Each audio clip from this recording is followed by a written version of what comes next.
Le tournoi des épées spirituelles n'a pas pu atteindre sa grande finale, car une situation imprévue a failli provoquer un véritable bain de sang. Sur le lieu de la compétition, un gigantesque tsunami d'énergie a été détecté, ce qui a fait chuter la puissance spirituelle mondiale à un niveau critique de 4,8. L'école s'est tout de même classée parmi les 10 meilleures à l'issue des phases éliminatoires contre la 59e école. Après de longues vacances d'été, les élèves reprennent les cours. Madame Pan, l'instructrice, informe la classe élite qu'en raison des événements du tournoi, le ministère de l'Éducation exige un nouveau test de puissance spirituelle. Ceux qui n'obtiendront pas de bons résultats seront rétrogradés en classe normale. La panique éclate immédiatement parmi les élèves. Dans tout ce chaos, Sun Rong et Go Hao s'inquiètent pour leur ami Wang Ling, dont la faible puissance pourrait le faire expulser de la classe élite. Ils se portent donc volontaires pour l'aider à s'entraîner et à augmenter son énergie, mais Wang Ling semble totalement indifférent à la situation, comme si cela ne le concernait pas. Dans les toilettes, l'esprit de son épée apparaît et lui demande s'il s'inquiète pour l'examen.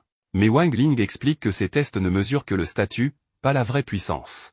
Il ajoute toutefois que contenir toute son énergie ne sera pas chose facile. Go Hao apparaît soudainement derrière lui et lui propose son aide. Il lui explique alors qu'il a appris à créer de nouvelles pilules pendant les vacances, et que s'ils travaillent ensemble comme avant, ils peuvent en produire à temps pour le test. Ces pilules pourraient augmenter leur puissance spirituelle au maximum.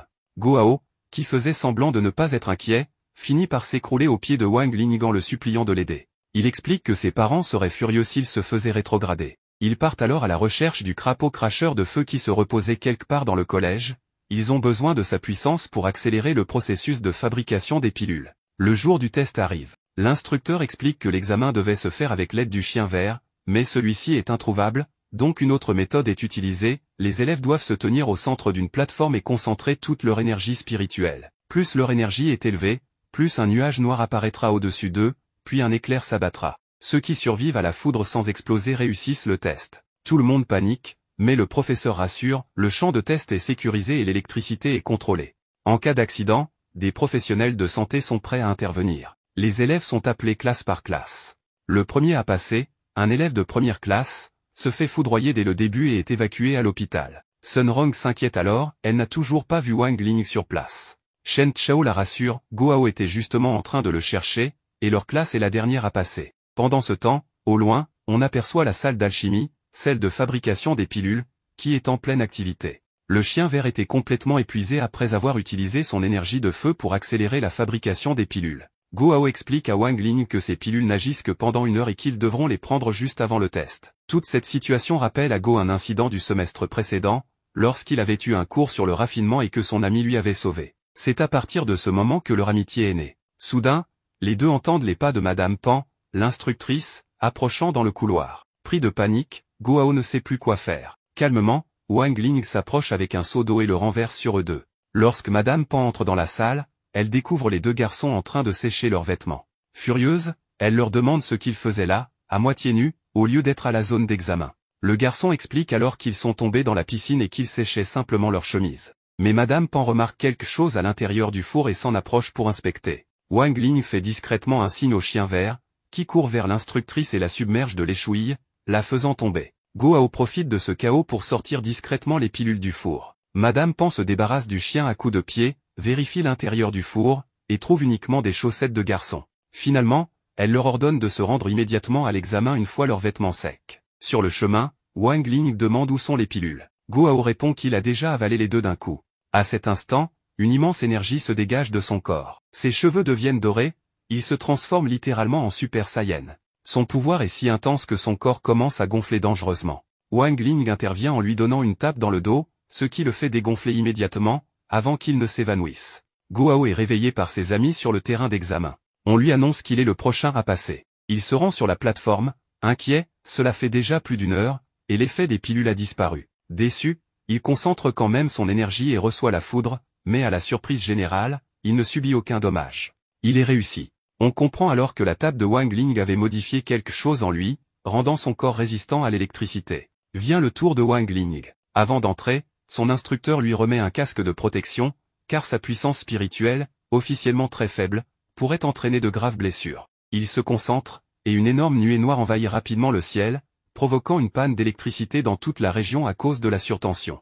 L'instructeur tente de couper le système avec l'aide d'autres élèves, sans succès. Pendant ce temps, dans une station spatiale, les scientifiques constatent une nouvelle chute de la puissance spirituelle mondiale, cette fois à 4,7. Wang Ling lance alors son épée spirituelle à Sun Rong, qui entre avec lui dans un anneau temporel. Il lui explique que son épée en bois est un excellent isolant, et qu'avec elle, elle peut stopper tout cela. Sun Rong frappe alors le champ d'énergie avec une telle force qu'elle le rompt, son attaque est si puissante qu'elle provoque des dégâts à plusieurs endroits du monde entier. Wang Ling est officiellement réussi au test, mais l'incident est classé comme un simple dysfonctionnement du système. Cependant, le coup porté par Sun Rong avec l'épée spirituelle était si puissant qu'il a ouvert une fissure dans l'espace. À travers cette faille, le monde des humains s'est relié à un autre monde. Et dans cet univers obscur, une silhouette inconnue, assise sur un trône, fait sa première apparition. Cet être d'un autre monde est l'empereur des démons. Il s'aperçoit qu'une faille a été créée entre l'abîme, son lieu de résidence, et le monde des humains. Il se rappelle avoir envoyé l'un des rois démons pour conquérir ce monde. Son serviteur lui confirme que le crapaud géant, également son disciple le plus féroce, avait été envoyé sur Terre il y a 3 années démoniaques. Jusqu'à présent, il ne l'avait toujours pas présenté au monde humain. L'empereur se demande alors ce qu'il a bien pu faire pendant tout ce temps. À ce moment-là, on voit le chien vert en train de se reposer, se faisant câliner par des élèves de sa classe. Le maître du crapaud trottant décide donc de se rendre lui-même dans le monde humain pour comprendre la situation actuelle. Le chien vert reçoit une notification lui annonçant la visite de son tuteur. Immédiatement, il décide d'aller chez Wang Ling, semblant terrifié par cette visite imminente. À l'école, la professeure Pan s'interroge sur les résultats de Wang Ling et envisage de lui rendre visite à domicile pour mieux comprendre son potentiel personnel. C'est alors qu'un portail s'ouvre au-dessus de l'école, et le maître du crapaud trottant arrive enfin dans le monde des humains. Le chien vert perçoit sa présence mais ignore ses messages. Son tuteur parvient tout de même à le localiser à l'aide d'un GPS particulièrement sinistre. L'esprit de l'épée de Wang Ling apparaît et demande au roi démon qui est son maître. Le chien répond alors que son tuteur est l'agrégateur de toute la sagesse du monde démoniaque, un être ayant vécu 1 million d'années, plus âgé que l'univers lui-même, devenu immortel. Pendant le dîner familial, le père de Ling explique qu'il prépare un nouveau sceau à poser sur son fils, car l'actuel rendait sa parole confuse. En fin de journée, le garçon est prêt pour recevoir ce nouveau sceau. Avec l'aide du crapaud trottant, son père commence le processus, le retrait de l'ancien sceau se déroule avec succès. Cependant, quand le roi démon implante le nouvel objet censé sceller l'énergie de Wang Ling, il le place à l'envers. Le résultat est immédiat, le garçon commence à parler une langue totalement incompréhensible. Le père, surpris, interroge le chien vert sur la position correcte. Celui-ci répond qu'il est daltonien, ce qui explique l'erreur. Une immense quantité d'énergie commence alors à émaner du corps de Wang Ling, et son père, impuissant, accepte ce qui semble être la fin de l'univers. Mais soudain, le crapaud trottant bondit sur le cou du protagoniste et avale toute cette puissance, devenant totalement épuisé. Pendant ce temps, le maître du roi démon laisse derrière lui une trace maléfique sur son chemin pour retrouver son élève fugitif. À la fin de cette journée, l'instructrice Pan arrive chez Wang Ling pour la visite à domicile. Le garçon surprend tout le monde en saluant sa professeure avec une voix forte et claire, parlant normalement.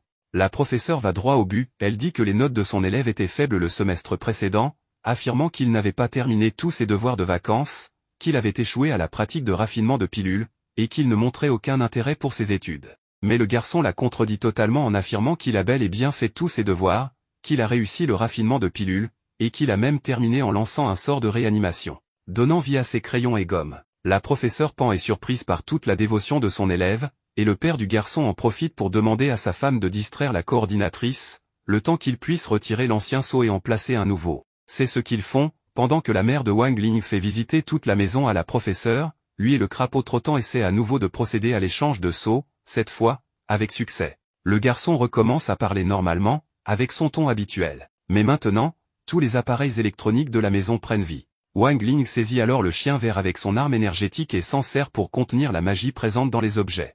Le crapaud trottant tire sur l'un d'eux et parvient ainsi à le neutraliser. À ce moment-là, la mère de Ling parle un peu de l'enfance de son fils à la professeure et dit qu'elle ne se soucie pas qu'il ait de bonnes notes ou non, l'important, c'est qu'il soit heureux tous les jours de sa vie. Après avoir immobilisé tous les objets animés, le nouveau sceau placé sur Ling commence à mal fonctionner, et craignant que cette énergie ne s'échappe à nouveau, le père du garçon demande au chien vert de dévorer l'énergie qui s'échappe de son fils. Mais le crapaud trottant est paralysé par la peur, car il a déjà utilisé beaucoup de son pouvoir. Son maître, à ce moment-là, parvient enfin à le localiser et arrive immédiatement à la maison du protagoniste. Le Seigneur suprême ouvre la porte, et au même instant, le père de Ling retire le sceau pour dissiper toute l'énergie qui s'échappait. Un immense rayon d'énergie jaillit alors du corps de Ling, frappant de plein fouet le maître du chien vert. Celui-ci est évaporé en quelques secondes, emportant même une partie de la montagne voisine dans l'explosion. À la fin de la soirée, l'instructrice Pan prend congé de la famille, en déclarant que désormais, elle ne jugera plus ses élèves uniquement sur leurs notes, mais aussi sur leur attitude et leur éducation. Pendant ce temps, le chien vert se réveille enfin après s'être évanoui pendant toute cette histoire. Il déclare vouloir rentrer chez lui, mais en se relevant, il aperçoit un morceau du bâton de son maître au sol, et il comprend enfin ce qui s'est passé. C'est un jour comme les autres à l'école. Le groupe d'amis discute d'un accident qui a eu lieu non loin de la ville, impliquant une puissante épéiste surnommée la tueuse numéro 1 au monde. En plus d'être extrêmement douée, elle était d'une grande beauté. Des rumeurs circulent disant qu'elle aurait survécu à l'accident et vivrait désormais dans les environs. Une fois les cours commencés, la professeure Pan présente une nouvelle élève à la classe. Elle s'appelle Ling Xiaoyu. À ce moment-là, Wang Ling et l'esprit de son épée sentent qu'ils ont déjà vu cette fille quelque part, elle leur semble étrangement familière. Pendant ce temps, l'instructeur Wang est en mission avec l'escouade d'élite des héros. Leur cible est Zhang Liuyu, un membre d'un groupe criminel. Wang finit par le retrouver, mais au moment où il allait l'arrêter, il est surpris par une géante explosion, ce n'était qu'une diversion. La véritable criminelle se trouvait sur le toit de l'école, attendant le moment idéal pour libérer sa sœur, qui avait été emprisonnée. On découvre alors que Zhang Liuyu est la sœur de la tueuse Liu Ying, celle qui a tenté de tuer Sung Grong par le passé, et qui était scellée sous terre, dans le sous-sol de l'école. Les trois amis discutent de l'affaire et supposent qu'elle a été enfermée là, comme ce fut aussi le cas du crapaud trotteur, emprisonné au même endroit. En se baladant dans l'école, ils aperçoivent une femme dans les couloirs et décident de la suivre. Ils entrent dans la salle où elle est supposée être, mais elle est vide. Pourtant, des signes indiquent que quelqu'un y habite discrètement. Wang Ling prévient ses amis que quelqu'un approche, et tous se cachent sous une table. C'est alors que la nouvelle élève entre dans la pièce. Elle commence à enlever son uniforme scolaire, et voyant cela, Shen Chao se cogne la tête contre la table et se fait repérer. En colère, la fille crie et traite les garçons de pervers, exigeant qu'ils quittent les lieux immédiatement. En tentant de s'expliquer, la fille leur lance un plumeau, qu'ils esquivent. Le projectile heurte une statue, dont la tête pivote sous l'impact, ce qui active un mécanisme secret. Les trois amis tombent alors dans un passage souterrain caché. Wang Ling, encore caché, sort de sa cachette et part à la recherche de ses amis. Pendant ce temps, les deux sœurs se retrouvent enfin. Liu Ying croit qu'elle va être libérée, mais Ling Xiaoyu lui annonce qu'elle est venue pour la tuer, car elle a échoué dans sa mission d'éliminer Sun Rong. Au milieu de ce conflit familial, des élèves surgissent à toute vitesse vers un énorme abîme. L'esprit de l'épée de Wang Ling ouvre un portail vers une pièce sécurisée, où tous tombent, désorientés, sans savoir où ils sont. Il réalise alors qu'ils se trouvent dans la cachette de la criminelle, et découvre un grand mur rempli d'indices. On comprend qu'autrefois, Liu Ying avait rencontré le professeur Wang lors d'une de ses missions, et qu'elle était tombée amoureuse de lui. Elle était devenue la chef de la faction de l'ombre, et menait une vie parfaite, jusqu'au jour de l'incident. Ce jour-là, elle fut aspirée dans un portail qui l'envoya dans le monde des démons, où elle resta prisonnière pendant 10 ans.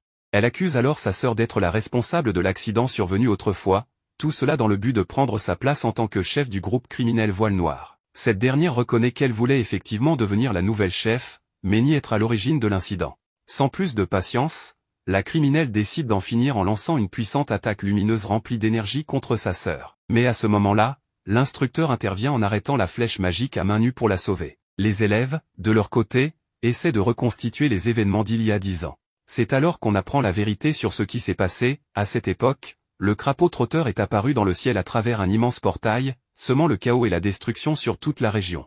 Au même moment, un avion transportant Zhang Liuyu et son bien-aimé survolait la zone de l'attaque. Le roi démon préparait une gigantesque attaque, mais un gamin surgit et lui donne un coup de pied en pleine bouche, détournant ainsi l'attaque vers le ciel. Cela provoqua la destruction partielle de l'avion, et comme Zhang Liuyu ne portait pas sa ceinture de sécurité, elle fut aspirée dans le portail d'où le crapaud était sorti. Ling utilisa alors une partie de son pouvoir pour sauver les passagers de l'avion, permettant un atterrissage sécurisé. Son bien-aimé lui jura de l'attendre pour toujours, et c'est ainsi qu'il construisit une base à cet endroit, sous l'académie de la 60e faction, en attendant le retour de sa compagne. On découvre alors que l'instructeur Wang était l'amoureux de Zhang Liuyu, et qu'il l'attendait depuis tout ce temps. Il lui avoue que, pour soulager la douleur de l'avoir perdu, il s'est réfugié dans la nourriture, ce qui a changé son apparence. Les deux s'embrassent tendrement, se rappelant leurs anciennes promesses d'amour. Pendant ce temps, Liu Ying boude, énervé par toute cette situation. Le couple s'envole ensuite sur une épée volante, tandis que la criminelle est de nouveau enfermée dans sa cage. Encore une journée de cours. Les élèves apprenaient comment entretenir leurs épées, guidés par l'instructeur Wang et sa compagne Liuyu. Ils recevaient des conseils et des avertissements sur ce qu'il ne faut pas faire avec leurs armes spirituelles. Sur le chemin du retour, le groupe d'amis discutait de l'état de leur lame après le tournoi. Sun Rong expliquait qu'il existe un type d'entretien spécifique pour chaque arme, basé sur sa taille. Shen Chao et Go interrogent Wang Ling sur l'état de son épée spirituelle. À ce moment, on découvre que l'esprit qui habite l'arme du protagoniste peut se rendre tout seul à l'atelier de réparation, et qu'il se trouvait justement au jardin de maintenance à cet instant. Le lendemain, les jeunes se rendent dans une boutique spécialisée en armes spirituelles. Ils sont émerveillés par l'immense quantité d'objets énergétiques présents dans l'établissement. Là, le groupe apprend que leur camarade de classe, Ling Xiaoyu, travaille comme réparatrice professionnelle de l'âme. Sun Rong questionne la jeune fille sur sa famille, et celle-ci raconte une brève histoire de son passé douloureux. Elle explique qu'elle a été confiée à sa sœur à la demande de ses parents, mais que, lorsqu'elle avait 8 ans, sa sœur est partie travailler dans une autre ville pour réparer des épées, promettant de revenir dans 3 jours. Cependant, elle n'est jamais revenue. Depuis, Ling Xiaoyu travaille dans diverses boutiques de réparation dans l'espoir de retrouver un jour sa seule parente. Ému par ce récit, Shen Chao demande si c'est pour cette raison que Ling Xiaoyu n'a pas d'épée spirituelle. La jeune fille répond que c'est simplement par manque d'argent. Wang Ling lui demande alors comment elle fera pour les cours impliquant des armes spirituelles, puisqu'elle n'en possède aucune. Avant que Ling Xiaoyu ne puisse répondre, Tang Jingz arrive avec ses amis de la 59e académie, exigeant que Xiaoyu répare leur lame au plus vite. Cette confrontation avec le garçon crée une tension dans la boutique. Ling Xiaoyu demande alors à tout le monde de se calmer et promet de réparer toutes les épées. Le garçon et ses collègues quittent les lieux en se moquant de la situation. En partant, Sun Rong et ses amis discutent du fait que Xiaoyu n'a pas d'arme spirituelle. La prodige propose d'en acheter une pour l'offrir à son ami, mais Go objecte, disant que cela pourrait blesser l'estime de soi de Xiaoyu. Il a alors une idée brillante, forger une épée pour leur camarade. Ses amis approuvent le plan. Ils se cachent dans une boutique spécialisée dans la création d'armes spirituelles, attendant le moment opportun pour agir après le départ de leur ami à la fin de la journée. Le protagoniste montre alors le design qu'il a conçu pour lancer le projet. En voyant cela, Shen Chao s'enthousiasme et sort immédiatement un marteau de forge, prêt à se mettre au travail. Sun Rong le met en garde, lui rappelant qu'ils doivent d'abord examiner les matériaux qui composeront la lame. Go est le premier à analyser le matériau qu'il a apporté. La machine indique qu'il s'agit d'un objet de niveau A, plus précisément une dent de tigre démoniaque de la nuit, une créature spirituelle de niveau 3. Shen Chao, sans perdre de temps, place une petite statuette qu'il a apportée. L'analyseur la classe immédiatement comme un objet de niveau S. Go est impressionné par le classement élevé de cet artefact et demande à son ami où il l'a obtenu. On apprend alors que Shen Chao a pris cet objet dans le temple de sa famille. Quand vient le tour de Sun Rong, on lui demande quel matériau elle a apporté. Elle sort de sa poche un flacon vert. En le plaçant dans la machine, celle-ci indique qu'il s'agit d'une lotion universelle pour la pousse des cheveux. Un véritable trésor de niveau S. Ling s'avance alors pour faire analyser le matériau qu'il a apporté. Il possède une sorte de grande amulette. Ses amis lui demandent où il a trouvé un tel objet.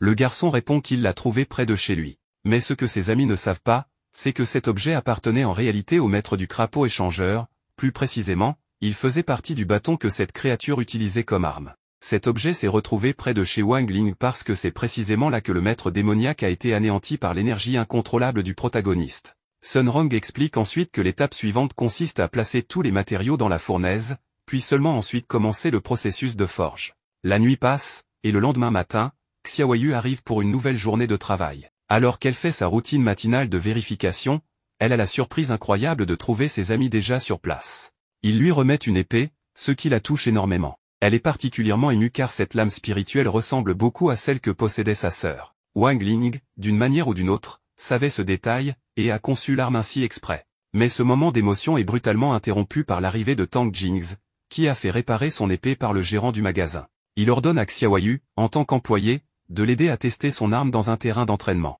La jeune fille obéit, car l'une des tâches des employés de l'établissement est justement de faire des tests avec les clients dans un environnement de combat simulé. Tang Jingz commence à manipuler son épée et, en quelques secondes, tranche un tronc d'arbre en deux comme s'il s'agissait de papier. Il enchaîne ensuite avec une tempête de neige glaciale en direction de Xiaoyu. Profitant de l'ouverture, le garçon fonce vers elle et assène un coup tranchant à sa nouvelle épée. Mais au moment où les deux armes s'entrechoquent, Tang Jingz ressent une sensation effrayante, il a l'impression d'être observé par des dizaines d'yeux autour de lui. Soudain, il se retrouve submergé par une immense puissance. L'épée de Xiaoyu commence alors à absorber les forces spirituelles de Tang Jingz et de son esprit gardien, tempête de neige. Pour éviter que cela n'aille plus loin, Wang Ling invoque son épée en bois et, à une vitesse fulgurante, tranche en deux la lame spirituelle de Tang Jingz. Personne ne se rend compte qu'il en est l'auteur. L'esprit gardien du protagoniste lui dit que son entretien est terminé et que les filles sont toutes pleines de passion. C'est alors qu'on découvre que la sœur de Xiaoyu fait partie des jeunes filles qui travaillent dans le jardin d'entretien. Par une nuit obscure, Xiaoyu se retrouve face à une fille dont le regard est empli de colère et de mépris. La jeune fille est en réalité possédée par l'esprit du maître du crapaud troqueur, furieux qu'on ait utilisé son anneau du chaos pour forger une simple épée. Il ouvre alors une fenêtre spirituelle afin de repérer l'humain qui a commis cette profanation, découvrant que c'est Sun Rong le responsable de la transformation de son arme. Pris d'une rage glaciale, il éclate de rire et jure de venger sa race démoniaque la nuit suivante. Le soir venu, Wang Ling et ses amis espionnent une scène entre deux élèves dans une salle de classe. Une fille offre un petit sachet à son camarade, une tradition qui veut que l'élève qui le reçoit voit tous ses rêves se réaliser. Mais leur moment est brutalement interrompu par l'arrivée surprise du professeur Wang, qui confisque le sachet et brise tout l'instant. Témoin de la scène, Sun Rong se demande comment il pourra donner le sachet qu'il a préparé pour Ling sans se le faire confisquer lui aussi. Xiaoyu apparaît discrètement derrière lui et lui suggère d'attendre que le professeur Wang quitte l'école. Mais son ami objecte que les élèves n'ont pas le droit de rester sur le campus la nuit. Elle ajoute aussitôt que cela ne pose pas de problème, car elle vit elle-même dans l'établissement. Pendant ce temps, dans les sous-sols de l'école, Lui Ying utilise sa voix pour contrôler une flèche que sa sœur avait tirée plus tôt. Elle remarque que la force spirituelle du monde s'est affaiblie, ce qui fragilise le sceau qui la retenait prisonnière. Dans une salle de classe, des amis discutent du mystérieux miroir du pont de lune. Shen Chao est curieux, car il n'en a jamais entendu parler. Guo Hao lui explique qu'il s'agit d'une des 4 légendes étranges de l'école. D'après la rumeur, le 7 août à minuit, si l'on se rend au miroir de la salle de bain du premier étage, on peut y voir son avenir. Comme nous sommes le 6 août, de nombreux élèves pourraient tenter leur chance cette nuit. Guo Hao avertit que d'autres phénomènes surnaturels sont censés se produire cette nuit-là, comme une fille fantôme qui rit à minuit, une main mystérieuse sortant des toilettes, ou encore un ascenseur qui mènerait en enfer. Il conclut toutefois en disant que ce ne sont que des histoires pour faire peur aux élèves. Sun Rong entre alors dans la classe et frappe 3 fois sur la tête de Wang Ling avec une petite planche de bois avant de s'en aller. Ses amis comprennent cela comme un signe, elle souhaite le retrouver sur le campus à minuit. Cette nuit-là, la jeune prodige l'attend avec impatience et se réjouit de voir qu'il a compris son message, jusqu'à ce qu'elle réalise qu'il est venu avec Guo Hao et Shen Chao. Son plan tombé à l'eau, le groupe décide tout de même de partir explorer l'école à la recherche des légendes spirituelles. Shen Chao, qui sursaute en croisant un chat dans le jardin, tente de faire le brave et s'avance seul dans les couloirs. Il tombe alors nez à nez avec Xiaoyu, ce qui lui provoque une énorme frayeur. Wang Ling explique qu'il a demandé à la jeune fille de servir de guide, puisqu'elle vit à l'école. Soudain, un rire maléfique retentit, suivi de violents tremblements dans toute la cour. Guo Hao pense qu'il s'agit de la fameuse fille fantôme qui rit à minuit, mais on découvre que c'est en réalité Lui Ying qui vient enfin de se libérer de sa prison souterraine. La criminelle parvient à ouvrir un immense trou dans le mur, d'où jaillit soudain une énorme quantité d'eau. C'est ainsi que la vilaine entame sa fuite. Pendant ce temps, Shen Chao et son ami se trouvent dans les toilettes des garçons lorsqu'ils entendent un bruit étrange provenant d'une des cabines. Le son bizarre est causé par Lui Ying, qui remonte par les canalisations du collège. Le passage qu'elle a ouvert donne directement sur les égouts de l'école. Guo Hao prend son courage à 2 mains et va vérifier l'origine du bruit. En ouvrant la porte, un puissant jet d'eau lui est projeté au visage, inondant une partie des toilettes. Shen Chao, témoin de cette scène étrange, est pris d'une telle peur que son âme semble quitter son corps, et il s'évanouit aussitôt. Son ami, ne comprenant pas ce qui vient de se passer, regarde en direction de la cabine et est horrifié de voir une main sortir lentement de la cuvette des toilettes. Terrifié, il pousse un cri et s'évanouit à son tour. Wang Ling arrive sur les lieux, alerté par le vacarme, et découvre ses amis inconscients. Il s'approche de la cabine pour comprendre ce qu'il s'y passe et tombe nez à nez avec Lui Ying. Sans dire un mot, il tire la chasse d'eau, forçant la criminelle à retourner dans les canalisations. Elle traverse ainsi tout le réseau de tuyaux avant de tomber dans une pièce cachée, où sa sœur se cachait depuis le début. Elle y découvre un vieil ascenseur et l'emprunte aussitôt. Le groupe d'amis se réunit dans une salle. Guo Hao et Shen Chao sont encore sans conscience. Wang Ling pose un seau sur leur front et explique qu'ils se réveilleront d'ici 1 heure. Sun Rong, perplexe, demande ce qui a bien pu leur arriver. Il répond alors que les toilettes fuyaient et qu'ils ont glissé juste à ce moment-là. Le gardien spirituel de Wang Ling apparaît pour annoncer que la chef de la faction des ombres tente une nouvelle fois de s'échapper. Sans dire un mot, Wang Ling quitte aussitôt la pièce. Dans l'ascenseur, Lui Ying, qui se rapproche de la surface, échafaude son plan de vengeance contre les héros, et contre sa sœur. Mais au moment où les portes de l'ascenseur s'ouvrent, Ling est déjà là, l'attendant de pied ferme. D'un simple geste de la main, il propulse la criminelle à une vitesse folle en direction du sous-sol de l'école. Peu après, Sun Rong et son ami entendent un bruit sourd et décident d'en découvrir la cause. En arrivant sur place, ils trouvent un grand cratère dans le sol. La jeune prodige s'interroge, serait-ce là l'ascenseur qui mène directement en enfer? Xiaoyu déclare alors qu'il part aux toilettes, tandis que le gardien spirituel de Wang Ling s'interroge, que prépare encore ce démon? Wang Ling rassure son protecteur, rien ne se passera sous sa surveillance. Au même moment, le maître du crapaud troqueur révèle son intention d'ouvrir un portail vers le monde démoniaque à minuit. Il veut y envoyer Sun Rong, en représailles pour les crimes de ses ancêtres qui ont tué des démons à travers les siècles. Lü Ying parvient à remonter à la surface via une fontaine et aperçoit ses cibles marchant dans la cour de l'école. Tapie dans l'ombre, elle attend le moment opportun pour frapper. Plus loin, Sun Rong se trouve face au miroir magique avec Wang Ling. Elle lui confie qu'à minuit, ce miroir pourrait montrer l'avenir à quiconque s'y regarde. Mais alors que Wang Ling observe son reflet, il aperçoit la criminelle les espionnant derrière une statue. Au moment où Sun Rong s'apprête à offrir son petit sachet, le héros est soudain frappé en plein visage par Xiaoyu. Ce dernier révèle alors son vrai visage démoniaque à travers le miroir. Wang Ling tente de riposter, mais il est paralysé par l'énergie négative de l'entité. La lune prend une teinte rouge sang tandis que le portail vers le monde des démons s'ouvre lentement. Le monstre réussit à ouvrir le passage et s'apprête à y envoyer Sun Rong, mais Lü Ying intervient brusquement, proclamant que cette fille est sa proie. Wang Ling réagit aussitôt et sauve son ami, déclarant qu'il ne laissera plus jamais cela arriver. D'un geste vif, Lü Ying frappe Xiaoyu, extirpant le démon de son corps. L'entité est aussitôt aspirée vers le monde démoniaque, brisant le miroir en 1000 morceaux et détruisant le portail. Pour conclure le combat, Wang Ling assène un puissant coup de poing au visage de la criminelle, l'envoyant valser à une vitesse folle. C'est alors qu'il comprend que tout ce que son ami voulait, depuis le début, c'était simplement lui offrir un sachet. À la station spatiale des héros, tous les dirigeants mondiaux sont réunis pour discuter de la panne d'énergie mondiale et de ses conséquences sur la sécurité des habitants. Cependant, la transmission est soudainement coupée, mettant fin à la discussion de manière inattendue. Sur Terre, Wang Ling est en train d'écouter un chat vocal lorsque Guo l'informe que le père de Shen Chao est en train de punir son fils devant toute l'école. En arrivant sur place, Shen Chao est interrogé sur les raisons pour lesquelles il a donné son énergie à une créature spirituelle. Il explique que cette gardienne faisait des diffusions en direct pour collecter des fonds afin de sauver son maître, gravement blessé. Son père juge cette action comme positive, considérant qu'il a agi pour aider autrui et honorer le nom de la famille. Il félicite donc son fils, mais avant de partir, il lui demande des nouvelles de la langue du chien céleste, un trésor familial. C'est alors qu'on découvre que Shen Chao a offert cet objet précieux à la créature spirituelle pour l'aider davantage. En l'apprenant, son père entre dans une colère noire et tente de l'attaquer avec sa lance, ne réussissant qu'à trancher son téléphone en deux. Après cette confrontation, les amis de Shen Chao se promènent dans les couloirs de l'école et se demandent pourquoi il agit de manière aussi étrange. Xiaoyu avance une théorie, Shen Chao serait peut-être sous l'emprise d'un démon qui draine son énergie via les dons effectués en ligne, puisqu'il est possible de transférer son pouvoir par Internet. C'est alors que le groupe entend des rires provenant de la salle informatique. En y entrant, il retrouve Shen Chao en train de regarder à nouveau le live de la créature spirituelle. Inquiet, ses amis cherchent un moyen d'annuler le sort qui le vide de son énergie et le rend presque méconnaissable. Guo propose une solution, il présente sa bête spirituelle numérique, Trojan, et envoie un virus dans l'ordinateur de la créature. Celle-ci détecte immédiatement la menace et contre-attaque avec son propre démon, détruisant le virus en quelques secondes. Guo est anéanti par la perte de son compagnon digital. Sun Rong se souvient alors d'une ancienne technique de manipulation mentale enseignée par l'instructeur Wang. Sun Rong décide d'utiliser cette méthode pour influencer positivement Shen Chao. Elle lui offre une boisson, condition nécessaire pour que le sort fonctionne, place sa main sur son estomac et exécute la technique, lui demandant ensuite de rentrer chez lui pour se reposer. Alors qu'il s'apprête à partir,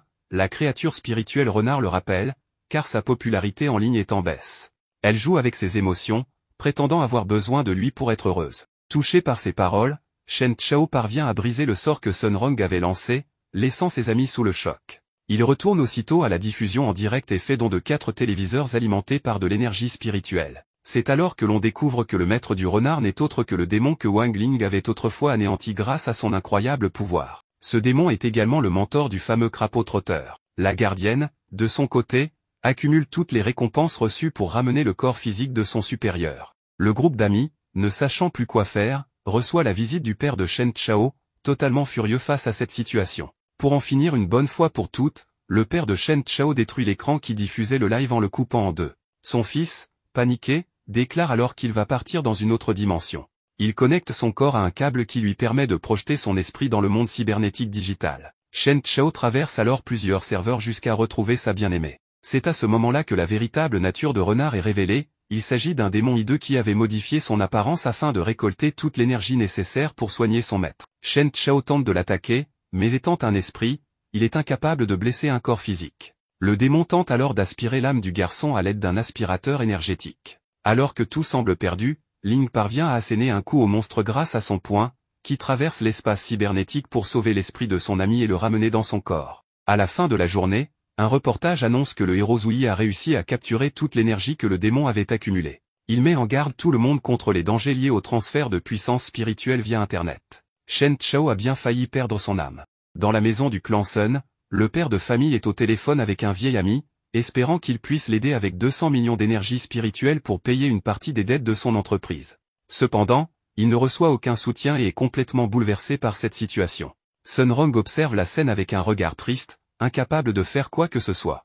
Un employé de la propriété frappe à la porte pour informer de l'arrivée d'un document du tribunal de justice, demandant au seigneur de se présenter le lendemain. À ce moment, une personne observe toute cette scène depuis un lieu mystérieux. Les amis de la fille lui rendent visite dans sa ville natale, car la jeune fille a déménagé avec sa famille à cause des dettes de son père. Vivant désormais au rideau d'eau fleurs fruitées, un endroit gigantesque et isolé de la ville, elle surprend ses camarades en arrivant sur place à la manière de Tarzan, courant à travers les arbres et se balançant sur des poteaux, vêtus de vêtements préhistoriques. En les conduisant à sa nouvelle maison, Guo dit qu'il n'est pas nécessaire de retourner vivre à l'âge de pierre, mais le seigneur Sun explique qu'ils ont hypothéqué tous leurs biens et que leurs ancêtres ont toujours travaillé dur. Ainsi, ils travailleront dur pour tout reconquérir. De l'autre côté, la famille Tang célèbre la chute de son adversaire séculaire. Ils ont reçu l'aide d'un homme qui a causé la faillite de la famille Sun en manipulant le marché des actions spirituelles, orchestrant tout pour nuire au maximum à sa cible. Tang Jings remercie l'oncle richement et lui demande pourquoi il aide sa famille. L'homme répond qu'il l'a fait uniquement parce qu'il a besoin d'énergie spirituelle. De retour au rideau d'eau fleurs fruitées, Wang Ling discute avec son ami et se dit prêt à aider dans cette situation, mais la fille le remercie, disant que même si sa famille a tout perdu, elle conserve son esprit de travailleuse acharnée et qu'ils s'efforceront de reconstruire leur patrimoine. Le groupe d'amis décide de rentrer chez eux, mais en chemin, une limousine manque de les percuter. Guo crie après le chauffeur, mais à ce moment, Wang Ling a un mauvais pressentiment. Dans le wagon du métro, les jeunes sont surpris par une nouvelle inattendue, la famille Tang va acquérir le rideau d'eau fleurs fruitées pour 140 millions d'énergie spirituelle. La cérémonie aura lieu le lendemain dans une grotte près du site, où les héritiers des deux entreprises signeront un accord sanglant. Les amis de Sun Rong sont abasourdis par cette nouvelle, d'autant qu'ils venaient de quitter l'endroit. Wang se souvient alors de la limousine qui a failli les heurter, portant le symbole de l'entreprise Tang. Les pièces du puzzle commencent à s'assembler. Immédiatement, Xiaoyu tente d'appeler son ami, mais personne ne répond. Guo émet l'hypothèse qu'elle pourrait être forcée à faire cela. Le jour de la cérémonie arrive, et la famille se réunit pour entamer le processus d'acquisition de la montagne. Pendant ce temps, Yisha Bei cartographie la zone et repère l'arrivée de certaines personnes. On observe que Wang Ling et ses amis préparent leurs épées spirituelles, prêts à entrer sur le lieu de la rencontre. À cet instant, ils sont surpris par l'un des camarades de Tang, qui a également participé au tournoi spirituel. Le garçon monte la garde et n'a pas l'intention de laisser passer qui que ce soit. Rapidement, Shen Chao se précipite vers son adversaire avec sa lame, provoquant un grand impact dans toute la forêt. Guo et son ami sont complètement immobilisés par les toiles énergétiques de Yisha Bei. Les garçons tentent de se libérer, mais n'y parviennent pas. Alors qu'ils sont sur le point d'être attaqués, Xiaoyu invoque plusieurs papillons spirituels avec son épée, qui coupe la magie de paralysie. Les garçons reprennent leur duel, tandis que les filles combattent au sommet des arbres. Profitant de l'occasion, Wang Ling court vers la cérémonie pour empêcher son ami de faire cela. Au moment culminant de l'événement, on leur ordonne de signer le document avec un pacte de sang. Tang Jing se mord le doigt et laisse sa marque sur le papier, ne restant plus qu'à Sun Rong de signer pour que tout se concrétise. À cet instant, le protagoniste attrape le bras de son ami et l'emmène loin de cet endroit, laissant tout le monde sans explication.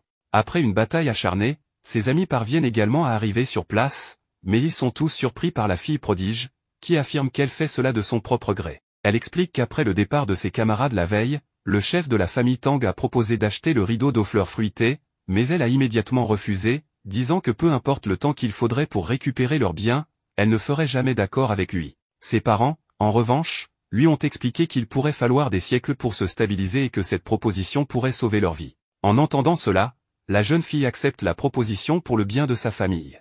Après avoir appris toute l'histoire, le groupe d'amis se dirige vers la sortie, et Sun Rong retourne chez elle. À cet instant, Wang Ling porte son ami, puis entre dans l'endroit où se trouve la cascade et commence rapidement à tirer quelque chose de l'intérieur. Ses amis, ne comprenant rien, s'approchent. Wang Ling remarque qu'une créature cachée, appelée le ver de l'étoile, un terrible démon souterrain qui aspire l'énergie spirituelle de la Terre, est à l'origine de la faillite de la famille Sun, car il drainait toute la puissance que cet endroit produisait. À ce moment, on découvre que l'homme mystérieux d'avant était à l'intérieur du démon, contrôlant toutes ses fonctions. Avec l'aide de ses amis, Wang Ling parvient à extraire ce parasite de l'endroit. Instantanément, le ver entre en collapse et explose avec l'homme mystérieux.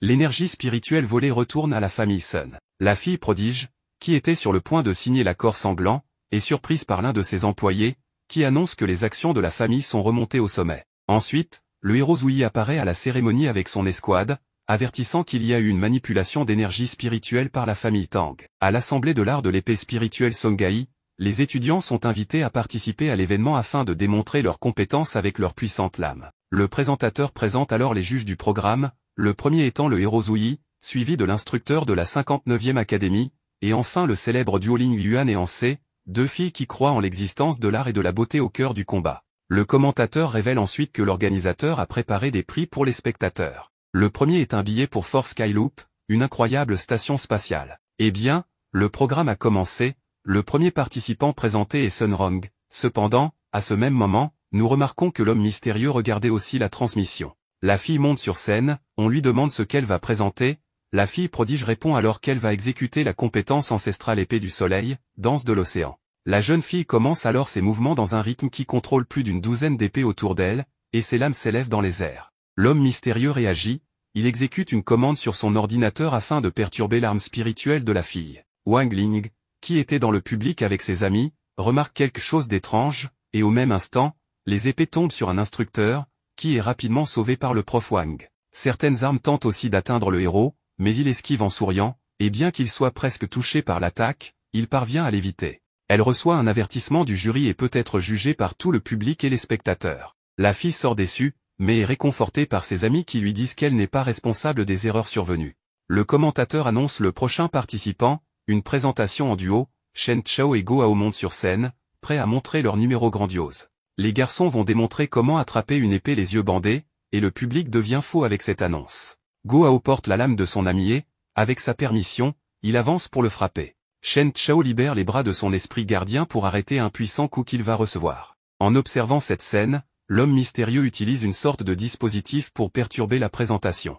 L'attaque avec l'épée est réalisée, le jeune essaie de l'attraper, mais il rate le timing de la défense et est donc directement touché à la tête, provoquant même un saignement, mais il semble ne rien sentir comme impact. Son ami remercie alors tout le monde et déforme toute la présentation en disant que c'était la démonstration de Shen Chao et de sa tête de fer. Les deux sont applaudis et quittent rapidement la scène. À la station spatiale, les agents constatent que le nombre de spectateurs en ligne a dépassé 1 million, dépassant l'indice d'énergie spirituelle sur la plateforme. D'une certaine manière, les présentations qui tournaient mal ont attiré davantage l'attention du public. Le commentateur monte sur scène pour annoncer le prochain candidat, Yisha, élève de la 59e académie, qui démontre à tous sa capacité à contrôler des épées spirituelles, manipulant des milliers de lames autour d'elle avec l'aide de son corps. Tout le monde applaudit, et la dernière participante de l'événement est déclarée, elle s'appelle Ling Xiaoyu, étudiante de la 60e académie. La fille exécute une danse au rythme délicat dans un champ vert et, avec quelques pas, parvient à manipuler la nature à son avantage en utilisant son épée fluorescente, son pouvoir permettant à une simple graine de se transformer rapidement en un gigantesque arbre. Pour conclure son numéro grandiose, elle change son style élémentaire, mettant le feu à une grande partie de l'arène pour ensuite l'éteindre et ainsi terminer sa présentation. Mais la jeune fille essaie d'éteindre le feu à plusieurs reprises et n'y parvient pas. Sun Rong se rend compte que son amie n'a pas le contrôle de la situation et qu'à un moment donné, elle pourrait se brûler avec les flammes. Elle court vers Xiaoyu et invoque son esprit gardien aquatique pour éteindre tout cet incendie. Xiaoyu termine son numéro en faisant fleurir à nouveau l'immense arbre avec ses fleurs roses qui parcourent toute la scène. Le public adore la présentation et applaudit les filles pour leur incroyable travail en duo de contrôle des éléments avec leurs épées. Avec cela, nous apprenons que l'événement a accumulé environ 1 milliard d'énergie spirituelle. Étonnamment, le grand méchant entre en scène au milieu de la scène, interrompant toute la cérémonie en affirmant que son plan de domination mondiale va commencer à cet instant. Une énergie corrompue prend le contrôle de tous les systèmes de communication et, à travers cela, prend le contrôle de la population qui regardait le spectacle. Mais Sun Rong et Xiaoyu ne tombent pas sous l'emprise du sortilège, et l'homme ne comprend pas ce qui s'est passé. Il apparaît sur scène et explique qu'il a déplacé la clé de contrôle de 2 mètres en avant, ce qui a empêché les filles d'être touchées par le sortilège. L'homme mystérieux s'enrage et dit que sa seule option est d'agir avec violence, mais à cet instant, le présentateur se place devant lui et, en révélant tous ses muscles, assène un coup de poing brutal au méchant, qui vole au loin. Sun Rong tente alors de défaire la magie, mais n'y parvient pas. Comme Xiaoyu explique que ce n'est pas un sortilège de contrôle ordinaire, il est mélangé à un esprit démoniaque qui a pris le commandement des sens des gens. Elle ajoute que ce ne sont pas de simples marionnettes, mais des mannequins maléfiques qui se déplacent seuls. Dans la prison souterraine, la sorcière se rend compte que quelqu'un a activé le contrôle final sur toutes les personnes. Elle profite de la situation pour tenter une nouvelle fois de s'échapper de cet endroit. Dans la rue, un trio d'amis se cache des gens, car ils ne peuvent pas faire grand-chose face à cet immense problème. En se cachant derrière des voitures, ils finissent par être découverts par les marionnettes. Une bataille commence rapidement, utilisant leurs bâtons en bois, puis ils parviennent à s'échapper de l'endroit sans trop de problèmes. Wang Ling dégaine alors son épée spirituelle et emmène ses deux amis au sommet d'un immeuble afin de se mettre en sécurité jusqu'à ce qu'elles élaborent un plan pour mettre fin à cette situation.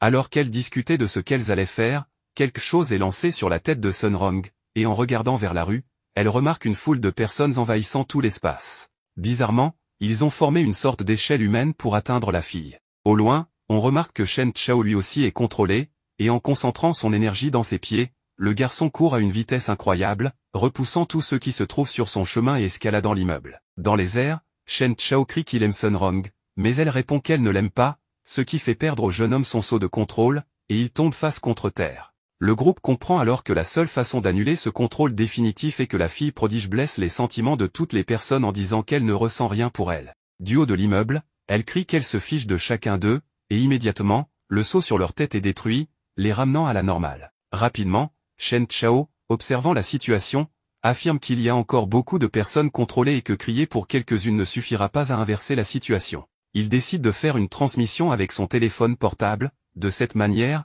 tout le monde serait libéré du contrôle. Dans son idée, il parle tout de suite, remarquant que son téléphone n'avait pas de signal. Au loin, le groupe repère une tour de transmission et se prépare à s'y rendre, mais ce qu'il n'attendait pas, c'est que la chef criminelle était déjà sur place.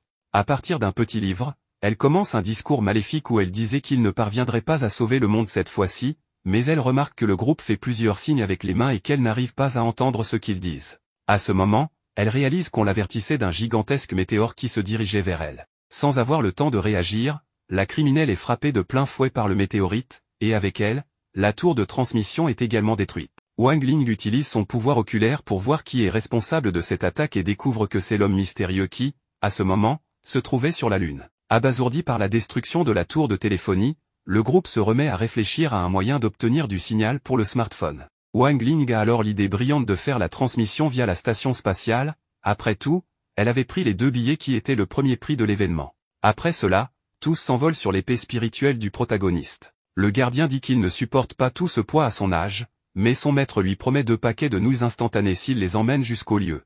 Intéressé par la proposition, il augmente la vitesse, et tous arrivent près de la station de train spatial. Immédiatement, le groupe est encerclé par plusieurs personnes, mais Xiaoyu dit qu'ils n'ont que 2 billets et que Wang Ling et Sun Rong devraient partir pour sauver la population. Shen Chao approuve cela, et tous deux se jettent sur la grande foule qui les entoure afin de gagner du temps pour que leurs amis atteignent le train.